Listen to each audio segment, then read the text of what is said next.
Oral questions. Questions orales. The honourable member for Dufferin-Caledon. In a mere 8 months, this globe-trotting Prime Minister has actually now circumnavigated the globe 4 times. And it wouldn't be so bad if he actually delivered some results for Canadians. But every time he meets with a world leader, things get worse. When he met with the Premier of China, they slapped canola tariffs on Canadian farmers. When he met with the Prime Minister of India, they slapped fees on peas. He's met with the U.S. President how many times? And tariffs have only gone up. Every time this Prime Minister gets near a plane, Canadian farmers clutch their wallets in a panic. If all his travel results in worse conditions for Canadians, why does he keep doing it? Honourable Minister for Artificial Intelligence. Mr. Speaker, it's very worrying that the opposition seems to exhibit such a fear of flying, but it's even more worrying that they exhibit a fear of building. The Prime Minister went to the UAE and brought back $1 billion deal to build our critical mineral sector, $70 billion of investment to build our country, and that is exactly what we are doing. Turns out, Mr. Speaker, our plan is an excellent cure for the opposition's fear of building. Member for Dufferin-Caledon. Except he actually got a letter that could deliver $1 billion maybe someday. Meanwhile, the effective tariffs on canola is $4.5 billion a year. The effective tariffs on peas is $1 billion a year. We have a $1 trillion trade arrangement with the United States, and our steel industry, our aluminum industry, and our auto sector and softwood lumber industry are getting absolutely decimated while he flies around and brings back this tiny paltry deal. It's like bragging about the Blue Jays beating a Little League team 15-1. Look, if the result of all his travel is only making things worse for Canadians, why doesn't he just stay home? The Honourable Parliamentary Secretary for International Trade. Speaker, Canada is a proud trading nation, and the way we've been able to build that proud tradition of trading around the world and build prosperity in this country is by actually going to other parts of the world, building those relationships, and that is precisely what the Prime Minister is doing. In fact, just yesterday, the government of United Arab Emirates have decided to invest $70 billion in Canada. That's investment in our communities, creating good-paying jobs, and that is just the beginning, Speaker. That is the work the Prime Minister is doing, and we will continue to do so. The Honourable Member for Long Range Mountains. Mr. Speaker, remember elbows up? Well, the only thing that's up right now are the Prime Minister's air miles. He's flown enough kilometers to circle the Earth 4 times, but after all that globe-trotting, Canadians still get no deals, no relief, higher tariffs and higher bills. Every time the Prime Minister steps off a private jet, Canadians get hit with another tariff hike. After the U.S., higher tariffs. After China, new tariffs on seafood and grain. Why is it that every time the Prime Minister meets foreign leaders, Canadians get stuck paying for his failures through higher tariffs? The Honourable Minister for Artificial Intelligence. Mr. Speaker, the Conservatives have to learn to take yes for an answer. The Prime Minister was in the UAE. They said yes to Canada, investing $1 billion in our critical mineral sector. $70 billion of investment coming to Canada. In fact, the Premier of Saskatchewan, Scott Moe, supports this. Scott Moe said, "We welcome Prime Minister Carney's efforts to raise Canada's credibility in the international sphere." Time for the opposition to join us and build Canada. I'll just remind the Honourable Minister not to use the proper name of the Prime Minister in the House. The Honourable Member for Long Range Mountains. Mr. Speaker, the hollow letter of intent doesn't change the facts. The Prime Minister has flown to meet with the Brits and the UK, a world tour of photo ops, selfies, and Canadians have absolutely nothing to show for it. No wins on tariffs, just more tariffs every single time he travels. He promised his jet-setting diplomacy would help Canadians. All it's done is help his Instagram feed. Will the Prime Minister finally admit that his international photo op tours are not delivering results because the only thing going up when he travels is the cost to Canadians? That's right. The Honourable Parliamentary Secretary, Minister of International Trade. Speaker, just in mere months since this new government has been elected, we have signed a comprehensive agreement, trade agreement with Indonesia. The Prime Minister just was in United Arab Emirates, and he has signed an agreement to protect our investors so that more investments could be made right here in Canada. In fact, we have launched a new trade agreement with the United Arab Emirates as well. But here's the result, Speaker. Just yesterday, they decided to invest $70 billion in our country. Speaker, that's jobs in all our the Conservatives need to get on to accept these wins because that is building Canada strong. L'honorable député Montmorency. The Honourable Member for Montmorency Charlevoix.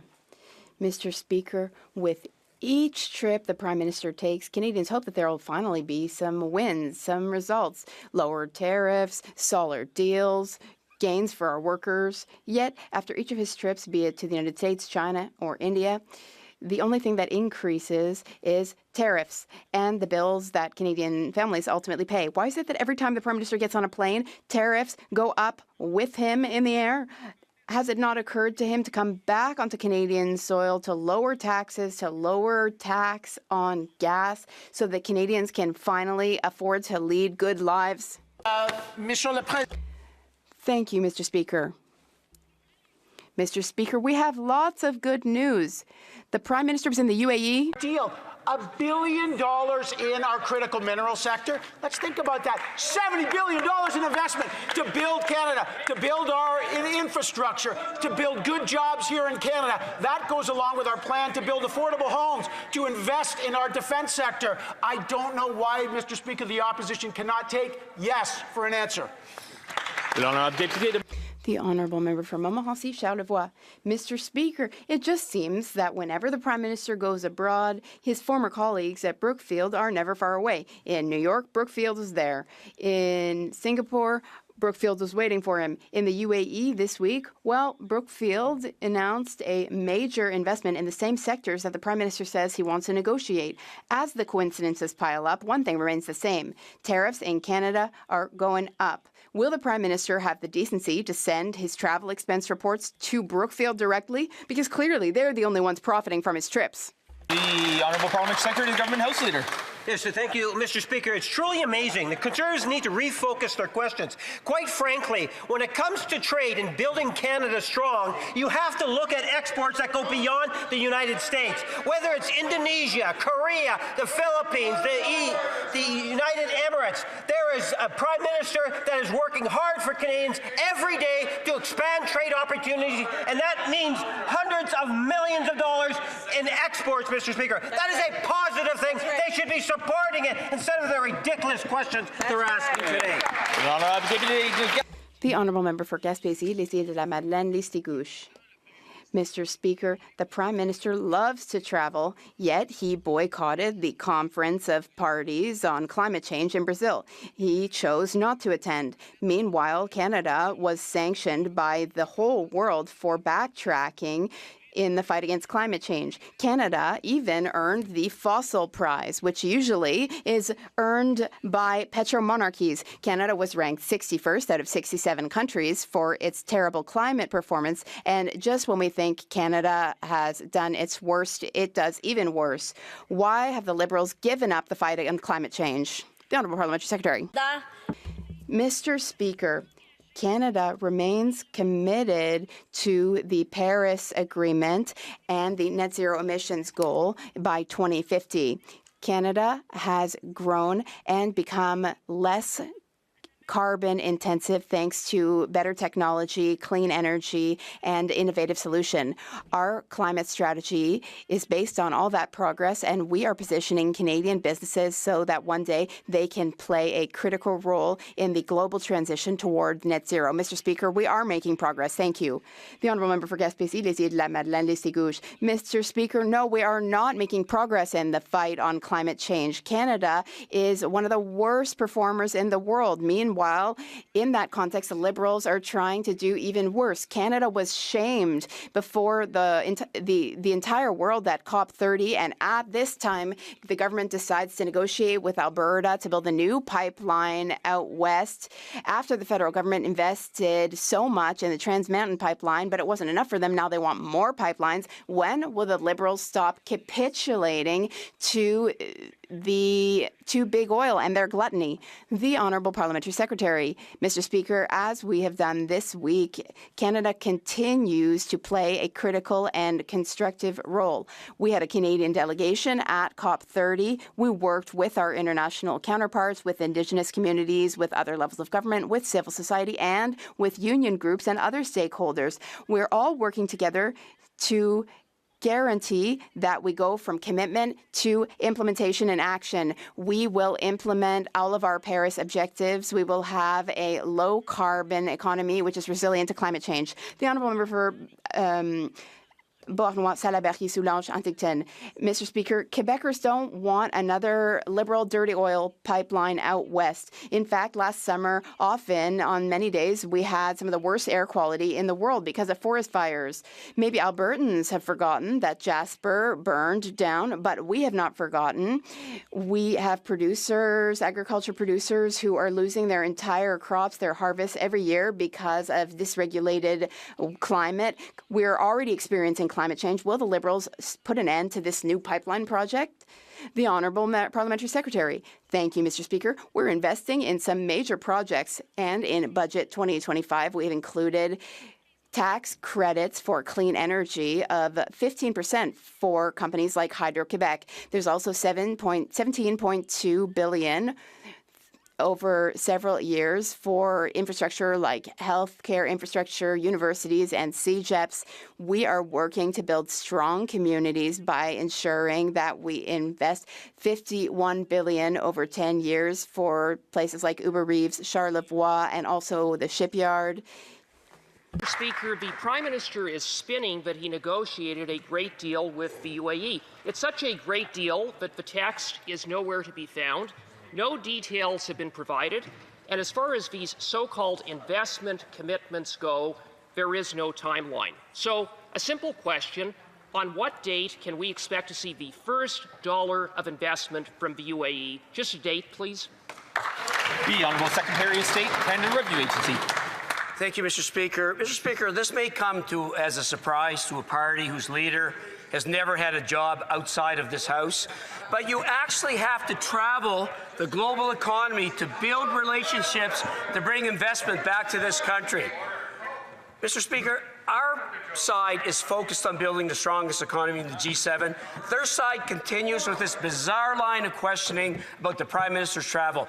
Our Prime Minister is focused on building our country, retooling our economy, and making our economy the pride of the G7. Thank you, Mr. Speaker. Member for St. Albert, Sturgeon River. Asked for a date. There is no date, but rest assured, the government has secured meetings with the UAE next year. So what we have is an agreement to talk about a possible agreement sometime in the future. More jet setting, more photo ops, more press releases with no tangible results for Canadian workers.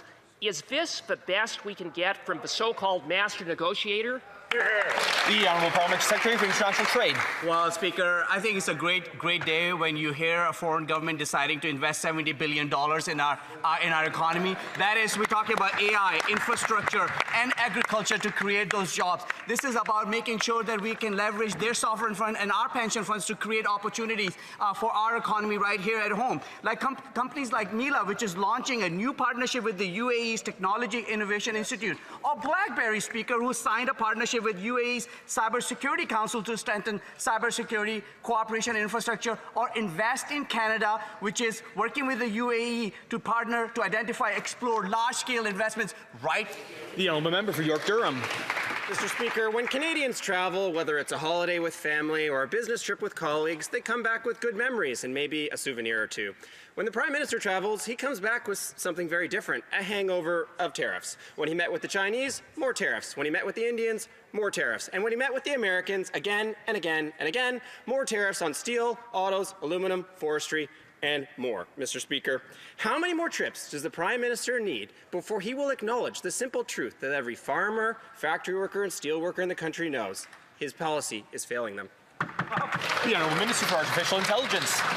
Mr. Speaker, thanks for the question. You got to wonder what the opposition will really support. They can't support a deal to invest $1 billion in critical minerals from the UAE. They can't support $70 billion coming in from the UAE. Maybe it's just because they want us to be distracted from what they also opposed. On Monday, they opposed LNG, Canada Phase 2 in British Columbia, the Darlington new nuclear project in Bowmanville, 18,000 construction jobs, the Red Chris mine expansion in northwest British Columbia. Mr. Speaker, the real question is, what do the opposition support?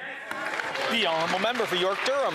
Mr. Speaker, An agreement for the future is no solution to today's problems. An agreement with the UAE is no agreement when there's no investment. Canadians, we know that Canadians have moved $124 billion out of Canada. If Canadians have no faith in this government, why would any foreign investor? But more troubling, the real and present danger is the inability to get a deal on the things that count. On steel, on aluminum, on canola. Canada's chief trade negotiator said today there is no negotiations ongoing with the U.S. When will we start negotiations and get a deal? The Honourable Secretary of State for Labour. Mr. Speaker, the Conservatives voted against the budget. And I just want you to know what you voted against. You know what you voted against? You're cheering for voting against the largest pay increase for the military, a defense spending plan. You voted against the nuclear plant in your riding, Mr. Speaker, a tax cut for 22 million Canadians, a national school food program, which the Conservatives called garbage, Mr. Speaker, 1,000 RCMP personnel, 1,000 border officers. That's what you voted against, Mr. Speaker. So when the Conservatives vote against the budget, they vote against Canadian. Order. And I'll just remind the Secretary of State to please address his comments through the chair. The Honourable Member for Okanagan, Lake West, South Kelowna. The Parliamentary Budget Officer says the Prime Minister abandoned his own fiscal anchor, the one he claimed was key to preserving Canada's AAA credit rating and keeping borrowing costs low. Fitch warns federal finances run, and I quote, a high risk of further deterioration. Is the Prime Minister breaking his own fiscal promises because he's incompetent or because he just doesn't care about Canadians' future? The Honourable Parliamentary Secretary and Secretary of State for Labour. Mr. Speaker, let's talk about how Canada is one of only a handful of countries around the world that maintains a AAA credit rating. That stamp of approval means that we have not just a strong, but an enviable fiscal position. The head of the IMF has said that Canada is acting decisively to use its fiscal space to make the investments that are going to boost our productivity and growth. We are on the right track. Mr. Speaker, you know when Canada lost its AAA credit rating? In the early 1990s, after the party opposite was in power with reckless deficits and ballooning debt. For Okanagan, Lake West, South Kelowna. I'm from BC. David Eby is taking us off a fiscal cliff simply because they said the exact same things and got downgraded. Now, Canadians are paying nearly 50% more on their credit cards since 2015, while this Prime Minister maxes out the taxpayer's credit card. The Parliamentary Budget Office says the government broke its own debt-to-GDP promise, and Fitch is warning of fiscal slippage. Is this costly credit card budget proof of reckless spending or proof of total economic mismanagement, Mr. Speaker? The Honourable Secretary of State for CRA. Mr. Speaker, like that member, he should actually read the report before citing it and get up in the House to talk about it. According to the Parliamentary Budget Officer, and I quote, current fiscal policy in Budget 2025 would be deemed sustainable over the long term. That's directly from the PBO report. Mr. Speaker, we have the best credit rating in the world.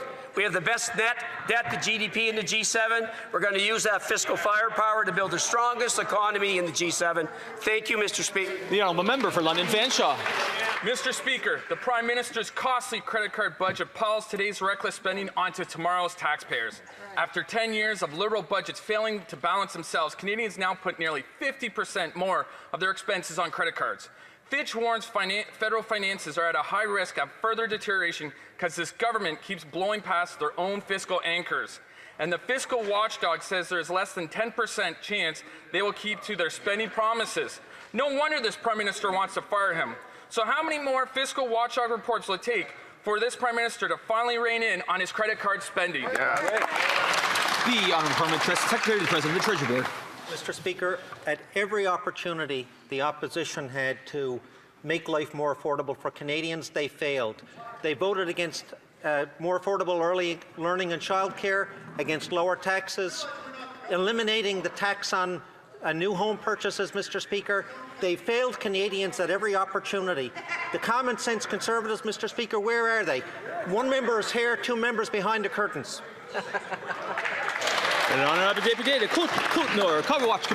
The Honourable Member for Côte-Nord, Kawawachi-Kamash, Nisasinan. Mr. Speaker, the news struck us like an axe. The Arbec plant in Port-Cartier is laying off about 100 workers. The federal government needs to wake up. The forestry industry, including Arbec, was in Ottawa less than a month ago to raise awareness about its problems and to talk about solutions. They need a wage subsidy, specifically to avoid layoffs like those in Port-Cartier. And for the forestry sector in general, the federal government needs to advance 50% of the countervailing and anti-dumping duties to be paid. How many more layoffs will it take for Ottawa to wake up and do something? The Honourable Parliamentary Secretary. Mr. Speaker, softwood lumber and the entire forestry sector in Canada are critical to Canada's economy. We have clearly stated that these tariffs on softwood lumber are unjustified and unacceptable, and we are doing everything we can to get the tariffs cancelled. We have announced a $50 million program to help with jobs.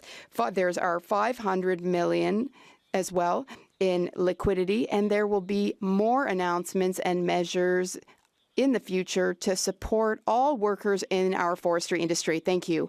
The Honourable Member for Côte-Nord, Kawawachikamash, Nitassinan. Mr. Speaker, we need to take action before businesses shut down. Things are terrible in the industry, but I don't know whether the government understands that. There were 100 layoffs at Arbec in Port-Cartier yesterday. Last week, workers in Amos, just before Christmas, found out that they were being laid off. Last June, there were layoffs in Lac-Saint-Jean, in Mauricie, and elsewhere too. And after all these layoffs, the Liberals still refuse to provide the solutions that the industry is calling for.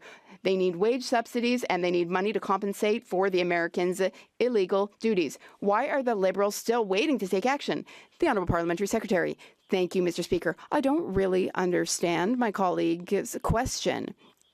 We already have 3 programs in place to help. And as I just said, there will be new programs too. There's a program to support businesses, pay salaries. There is a program for transformation as well. And there will be more programs upcoming. The Honourable Member. Thank you, Mr. Speaker. Mr. Speaker, the Prime Minister is treating the country's finances as if he were using his own personal credit card, and the result of that is that Canadians are getting deeper into debt and they are paying more and more for it. Worse still, the Parliamentary Budget Officer confirms that the Prime Minister has reneged on reducing the debt-to-GDP ratio. And that was a crucial commitment to make sure that Canada doesn't end up paying too high borrowing costs. Mr. Speaker, how many more warnings will it take before this Prime finally stops spending money as if money grew on trees? The Honourable Secretary of State. Mr. Speaker, the Conservatives voted against Budget 2025. They voted against skilled trade person. You know, Budget 2025 supports our skilled trades folks with major investments in local infrastructure, clean economy projects, expanded training for every workers across the country. But don't just take my word for it, Mr. Speaker. Take the word of the building trades unions. They said they're thrilled by this budget that it passed, calling it a monumental for skilled workers. Wow. The $50 billion infrastructure, $75 million in training, but they had another thing to say. What they said was that they also said that those who supported the budget acted in... The Honourable Member for Côte-du-Sud, Rivière-du-Loup, Kataskalmak-Témiscouata. Mr. Speaker, I hear my Liberal colleague trying to defend the indefensible, but the facts are clear. Fitch, the agency that rates our creditworthiness, has clearly warned that Canada's finances are at high risk of deterioration due to this government's out-of-control spending. So, rather than spouting more platitudes, can my colleague explain why his government is totally ignoring expert warnings and why the government is stubbornly driving the country's economy straight into a wall? Secretary of State. Mr. Speaker, Budget 2025 has 2 fiscal anchors, the debt-to-GDP ratio and balancing the operational expenditures budget within 3 years. Our PBO, Kevin Page, recently said that the current economic situation, he said that he felt okay with the current situation. Canada is ahead of Italy, in the United Kingdom, and France, and this is thanks to major investments in Budget 2025. Mr. Speaker, remember when this Liberal government told us that the budget would balance itself? For 10 years, it has promised to spend less while throwing money in every direction. Having finally blown up the economy, their brilliant solution is to spend twice as much, but change the name of spending to investment. Even the PBO, the budget watchdog, and Fitch Ratings are pulling their hair out. How many more fiscal watchdogs report is it going to take for this Prime Minister to rein in his costly credit card spending? The Honourable Secretary of State. Mr. Speaker, this week we passed an historic budget, a budget to build Canada, a budget to build our economy, the strongest in the G7. Mr. Speaker, everyone in this House knows that trade relationships across the world have changed. Our relationship with the U.S. has been fractured. Our Prime Minister is doing the right thing by traveling around the world to build up trade relationships. Mr. Speaker, on this side of the House, we are serious about building the strongest economy in the G7. The party opposite continues with this crazy line of questions. Thank you. The Honourable Member for Beauce. Mr. Speaker, in the Transport Committee, we learned that the Liberal Party is encouraging the Driver Inc. scheme. Canada Post, yes, you heard me correctly. Canada Post has signed contracts with drivers who have not even been trained. That is shameful, Mr. Speaker. How can this government close its eyes to practices that endanger road safety and the lives of Canadian families? Mr. Speaker, it's time to put a stop to this. Will the Minister of Transport step in? Yes or no? The Honourable Parliamentary Secretary to the Minister of Agriculture. Thank you, Mr. Speaker. To respond to my colleague, you know that this government supports safety in all modes of transportation. We have heavily invested in all of our transport infrastructure. We are there to make infrastructure safer and make transport safer. One thing is clear. Transportation here is safe. We have some of the safest transportation in the entire world. The Honourable Member for Beauce. Mr. Speaker, the only security the Liberals care about is Brookfield's financial security. The Liberal Party will not convene the Transport Committee. They've been holding up all work for 4 weeks because they do not want to hear testimony from accident victims. That is atrocious. It's embarrassing. It shows a complete lack of respect to families who are awaiting answers. Mr. Speaker, will the committee chair, the member for Vaudreuil, stand up and reconvene the Transport Committee, yes or no? The Honourable Parliamentary Secretary. Mr. Speaker, every accident on our roads is a terrible shock for families, and we stand with the victims of these families. That is why we are working with different government agencies, different authorities, and the provinces to ensure that these tragedies do not repeat themselves. We will make our transportation rules stronger, we will make our system safer, and we will work with all stakeholders to make this happen. Labrador. Mr. Speaker, under Stephen Harper's decade of darkness, funding for Canada's military dipped below 1% of GDP for the first and only time ever. This had a very negative impact on military bases like Five Wing Goose Bay in my own riding. Our new government, on the other hand, is committed to rebuilding, rearming, and reinvesting in our Canadian Armed Forces. Unlike the members opposite, I proudly voted for our budget, a budget that delivered generational investment in our capacity to strengthen and protect sovereignty. To those that voted against these investments in our defense... Order. The Honourable Parliamentary Secretary of the President of the Director's Board. My apologies. Thank you, Mr. Speaker. Mr. Speaker, we live in an increasingly divided and dangerous world. We need to defend our people. We need to defend our values, our borders, and our sovereignty. Mr. Speaker, we need to be a strong and reliable partner for our allies. This is the largest investment in national defence in decades, and while the Conservatives voted against the pay raise for our Canadian Armed Forces and an increase in national defence spending, we support our Canadian Armed Forces and will build them strong. We will build Canada strong because we believe in Canada. Exactly. Honourable Member for Calgary Centre. Mr. Speaker, potash is a critical mineral and a pillar of Canada's trade strategy. Yet this week, Nutrien, a Canadian champion in potash, has chosen to put $1 billion into a U.S. port project instead of building here at home. Wow. Why? Because the aimless regulatory environment created by this Liberal government is too complex and unpredictable. This isn't just about potash, it's about Canada's ability to compete and lead in critical minerals and global trade. Why is this government letting Canada become the last choice for Canadian companies? The Honourable Parliamentary Secretary, Minister of Energy and Natural Resources. Mr. Speaker, Story has already been corrected, and this is a commercial company-led decision, and it's not final. Nutrien has said a final investment decision comes in 2027, with ending new terminal only online near the end of the decade. We will keep engaging with them and with others so that Canadian options are as competitive as possible. Canada has the potash that the world needs, and potash is on Canada's critical mineral list because of its importance to food security and global supply chain. The honourable member for Calgary Centre. Well, let me provide that member with a quote. This is a failure on Canada's part, a condemnation of our regulatory environment and our ability to permit infrastructure the private sector actually wants to pay for. This is the government actually throwing money out the door while Canadian companies are walking out the back door. Will this member please acknowledge it's their Liberal policies that are pushing investment out and reverse this regulatory mess? That's right. The Honourable Parliamentary Secretary, the Minister of Energy and Natural Resources. Mr. Speaker, we're already investing heavily to strengthen trade corridors and port rail capacity across the country.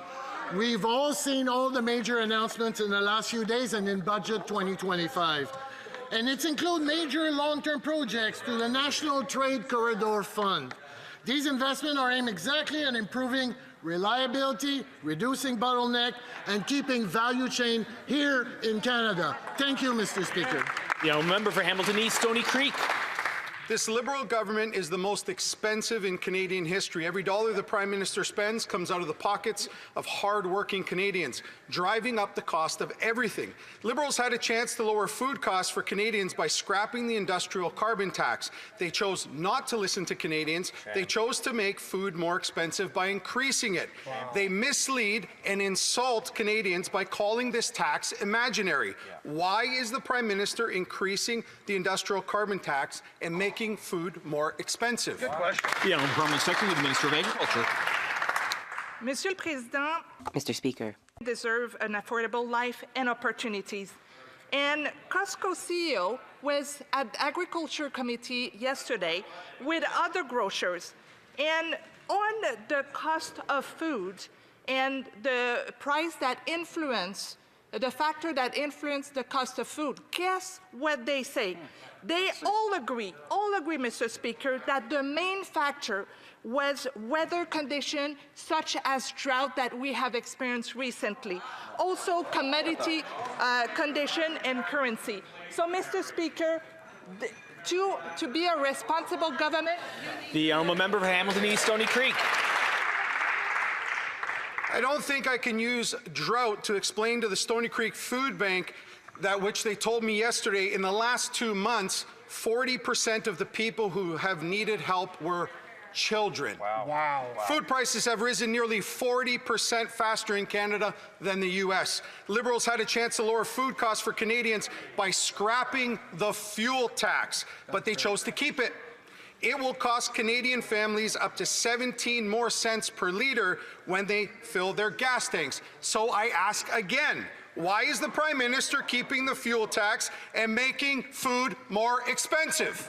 The Honourable Parliamentary Secretary. Mr. Speaker, let me add to what my colleague has just said to the House. The Canadian Climate Institute yesterday said that, and I quote, industrial carbon pricing has essentially no impact on the price of food and the agricultural sector. Farmers do not pay the industrial price. Mr. Speaker, the air is a little thin on that side of the House today, and I'd like to remind them that they voted against making a national school food permanent. They voted against the Canada Child Benefit, which went to families yesterday, and they voted against a tax cut for 22 million Canadians. The honourable member for Sarnia, Lambton, Bukeshwanong. Well, Mr. Speaker, Canadians know that that's not true. The fact is the current Liberal government is the most expensive government in Canadian history. Every dollar the Prime Minister spends drives the cost of everything up, especially food. Now, the Liberals had the opportunity to scrap the industrial carbon tax to reduce the price of food, but instead they're increasing it, driving up the cost of fertilizer, farm equipment, and food. So why is the Prime Minister increasing the industrial carbon tax and making food more expensive? The Honourable Parliamentary Secretary. Mr. Speaker, obviously when the other side of the House doesn't want to listen to the facts and to the actual stakeholders that work in these areas, then let's come back to their record. Let's talk about the measures that this House has put in place to make life more affordable for Canadians. That side of the House, childcare doesn't create spaces. Dental care is a duplication, they say. They say pharmacare is radical. They say school food programs are garbage. They say the Canada Child Benefit is redistribution. Mr. Speaker, these are the very programs that help Canadian families have a more affordable life. They vote against it. This House stands for it. The member for Fundy Royal. Mr. Speaker, the lumber industry is part of the backbone of my province in New Brunswick, and 80% of our lumber exports go to the United States. But a pulp and paper mill in Maine is no longer accepting softwood lumber from New Brunswick due to tariffs. When this Prime Minister took office, softwood tariffs were at 14%. They then rose to 35%. Now they're at 45%. The Prime Minister promised he would negotiate a win with the United States by this past July. He has broken that promise. When will the Prime Minister stop selling out our lumber workers? The Honourable Parliament Secretary to the Minister of Energy and Natural Resources. Mr. Speaker, the forest industry is such a lifeblood and so important for many of our communities, particularly in rural area.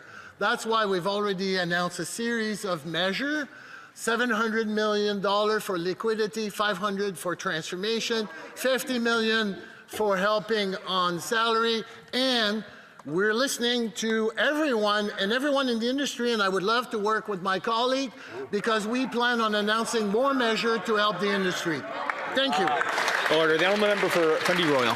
Speaker, these workers aren't asking for new programs. They want to have their jobs back.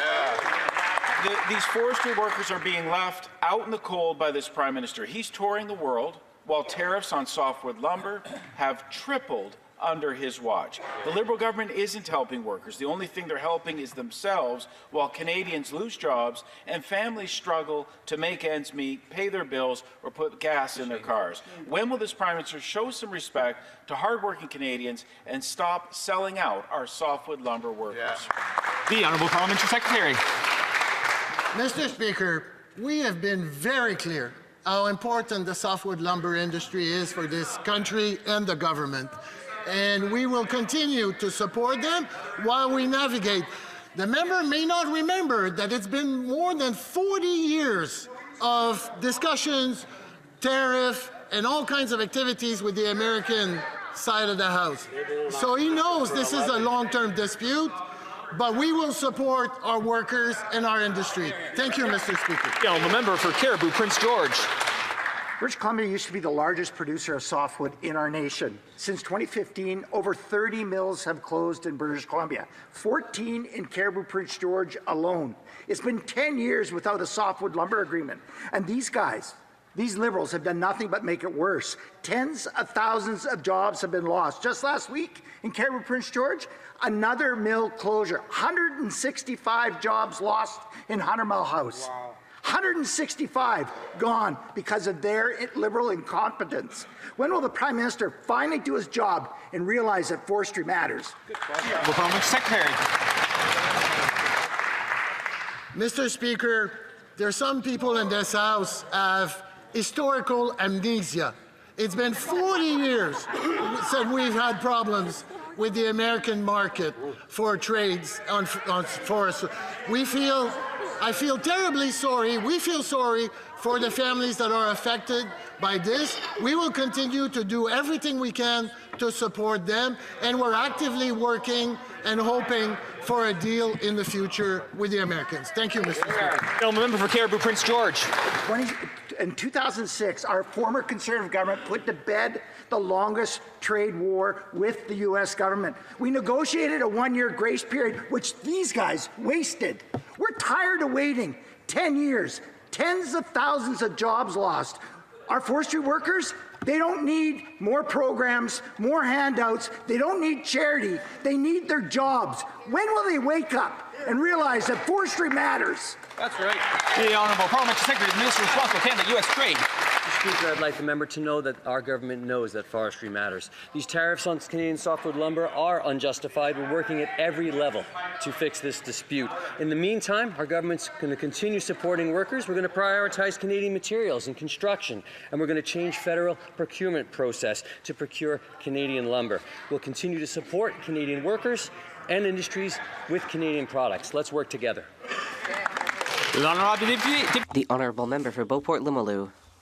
Mr. Speaker, last week, the Government of Canada announced its second tranche of major projects to build Canada strong. A number of critical minerals projects were referred to the Major Projects Office to speed up their development. Critical minerals are essential for Canada's economic development and national security.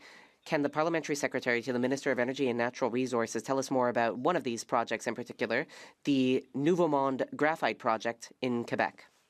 The Honourable Parliamentary Secretary. Mr. Speaker, I would like to thank my colleague from Beauport-Limoilou for that question.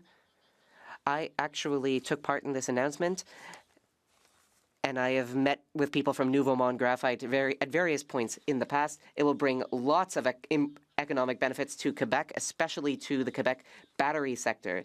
The mine will be integrated in with a planned battery materials manufacturing plant in Bécancourt.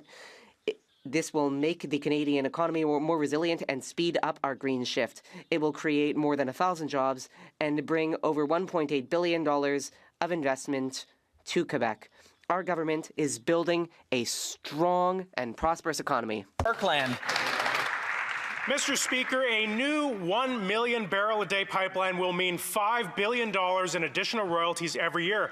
Canada exports over $100 billion a year in oil every year. It is our largest export. It provides jobs, taxes, and prosperity for all Canadians. But under these Liberals, we will never be able to build a new pipeline to the West Coast because of their shipping ban. While huge American tankers sit off our western shores, Western Canadian oil is landlocked. And worse, we have to sell it to the Americans at a discount. Why are the Liberals giving the Americans a Black Friday deal every day on Canadian energy?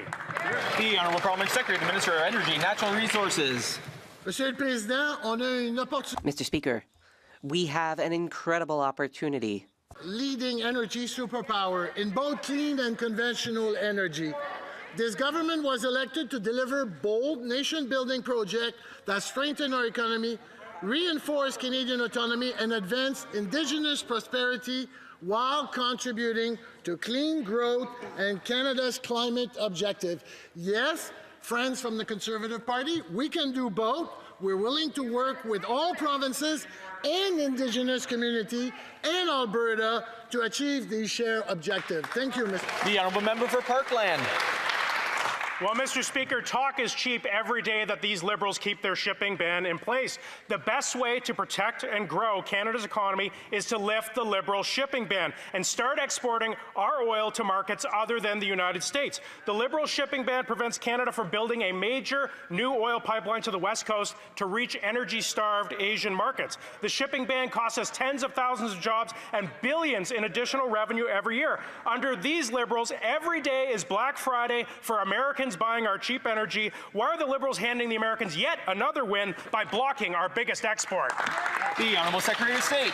Mr. Speaker, the honourable member is talking about infrastructure, but they voted against the largest infrastructure investment in Canadian history. Mr. Speaker, that is what our plan is delivering. We're going to be building roads, bridges, hospitals, major infrastructure in the nation's interest. Mr. Speaker, wages are up 3.5% in October alone. Wow. Canadians created 67,000 jobs. So when the Conservatives voted against the budget, Mr. Speaker, they voted against workers, they voted against jobs, they voted against Canadians. The Honourable Member from Regina, Wascana. Mr. Speaker, the Northern Gateway Pipeline was going to diversify Canada's export markets by selling Canadian oil and gas to the world. But the Liberals killed that project with Bill C-48, the West Coast tanker ban, which keeps Canadian oil and gas landlocked. Worse still, The Liberals' tanker ban applies to Canadian ships only, not American ones. Mr. Speaker, if American ships can export American oil through Canadian waters, then why can't Canadian ships do the same with Canadian oil? The Honourable Parliament Secretary to the Government House Leader. Yes, thank you, Mr. Speaker. You know, it's amazing to hear the Conservatives talk about pipelines. You know, the reality is, for 10 long years, Mr. Speaker, you know how much pipeline they actually built to the tide, to the ocean? Zero. Wow. Not 1 inch of pipeline. Talk is cheap, Mr. Speaker, but we have a Prime Minister and a Liberal government that is pushing growth for our clean energy and energy in general. I think it's time that they come on board and support a government that knows how to get a job done and build Canada stronger. The Honourable Member for Oakville West. Mr. Speaker, while the Conservatives promise cuts, our government is making the investments needed to keep Canada's health system strong, including in communities like mine in Oakville West, where building up our health infrastructure is essential to meet the needs of our growing and aging population. Can the Parliamentary Secretary tell the House what the government is doing to make sure Canadians can access to the health care they deserve? The Honourable Parliamentary Secretary to the Minister of Health. Mr. Speaker, building a strong Canada means making generational investment infrastructure. Budget 2025 delivers $5 billion in the new health infrastructure fund, strengthening hospitals, ERs, and medical schools across the country. Conservatives voted against investment like this in the House, yet their MPs never missed the ribbon cutting. But we're glad they can come around. Better late than never, though better never late, Mr. Speaker. On this side of the House, we're focused on delivering real results and building a stronger, healthier Canada for everyone. The Honourable Member for Lanark Frontenac. Thank you, Mr. Speaker. This House unanimously adopted 2 motions, one affirming that a genocide is underway in China, and the other calling on the government to, quote, expedite the entry into Canada of 10,000 Uyghurs and other Turkic Muslims in need of protection over 2 years, starting in 2024, end quote. That 2-year period ends in a month. And as of yesterday, only 143 Uyghurs have been admitted to Canada by a government that now calls the People's Republic of China a strategic partner. So, how soon can we expect the remaining 9,857 Uyghurs to receive the protection that we all agree they need? The Honourable Parliament Secretary, the Minister of Immigration, Refugees. Mr. Speaker, Canada has been an example for the world, particularly when it comes to responding to the Uyghur issue in China, among other global crises affecting fundamentally human rights. We continue to look at this issue. We continue to put in place measures, but the honourable member knows that the circumstances are very challenging indeed. When individuals come to Canada, of course, a number of checks have to be completed, and there's a number of other challenges as well at play. I thank the honourable member for the question and invite him to have a conversation afterwards if he wishes. The Honourable Member for Vancouver East. Based on news reports, the Prime Minister appears ready to sign an MOU with Alberta that could greenlight a brand new pipeline to BC's North Coast behind closed doors without BC at the table and by carving out an exemption to the tanker ban that protects our communities and our coast. So I ask the Prime Minister, will he commit today that he will not proceed with the project without the full consent of First Nations and the province of BC? And will he honour the tanker ban and put a stop to this pipeline scheme? Hear, hear.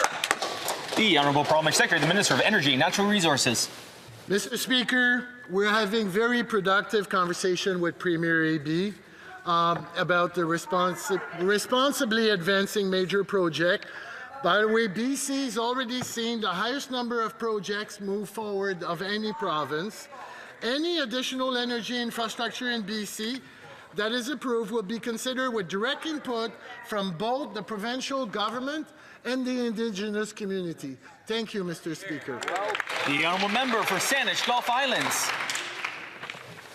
Thank you, Mr. Speaker. Yesterday in question period and again today, we hear allegations that are patently false that U.S. tankers are moving through the Hecate Strait, the area banned for the last 50 years under a moratorium honored by BC and federal governments of all stripes for 50 years. Any suggestion, as the member for Regina Capel said yesterday, that U.S. tankers are moving through, quote, the exact same place is patently false. Can anyone from the Liberal government benches explain if the Liberals understand the tanker ban? Hear, hear. The Honourable Parliamentary Secretary, the Minister of Environment and Climate Change. Thank you, Mr. Speaker, and thank you to my friend from Sandwich Gulf Islands, who's right across from my community. My community, I'm a proud member of the Musqueam First Nation, which is at the mouth of the Fraser River, right as it flows into the Salish Sea. So I do recognize and understand the vast biodiversity, the vast amount of beautiful wilderness right up and down the coast, including the Hecate Strait between Haida Gwaii and Prince Rupert. And as a proud member of Musqueam, I'm proud to stand on this side of the House, committed to making Canada an energy superpower while protecting the environment, fighting climate change, and seeking consensus with First Nations and other partners. Order. That concludes question period for today.